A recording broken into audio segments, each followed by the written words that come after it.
அனைவருக்கும் வணக்கம். என் பெயர் அமுதாஸ்ரீ. நான் 4ஆம் வகுப்பு பிரிவு படிக்கிறேன். நான் இப்போது கல்வி கண் தந்த காமராஜர் அவர்களை பற்றி பேசப் போகிறேன். காமராஜர் அவர்கள் 1903ஆம் ஆண்டு ஜூலை மாதம் 15ஆம் தேதி விருதுநகரில் பிறந்தார். இவருடைய பெற்றோர் குமாரசாமி மற்றும் சிவகாமி அம்மையார் ஆவார். காமராஜர் அவர்கள் 1954 முதல் 1963 வரை 9 ஆண்டுகள் தமிழக முதல்வராக பணியாற்றினார்.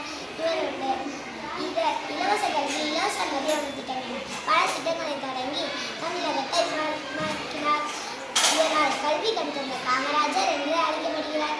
தொழில்துறை, அணைக்கட்டுகள், மின் திட்டங்கள் போன்ற பல திட்டங்களை தொடங்கி தமிழகத்தை வளமாக்கினார். இதனால் காமராஜரின் ஆட்சி காலம் தமிழகத்தின் பொற்காலம் என்று அழைக்கப்படுகிறது. காமராஜர் அவர்கள் 1975ஆம் ஆண்டு அக்டோபர் மாதம் 2ஆம் தேதி இம்மண்ணை விட்டு மறைந்தார்.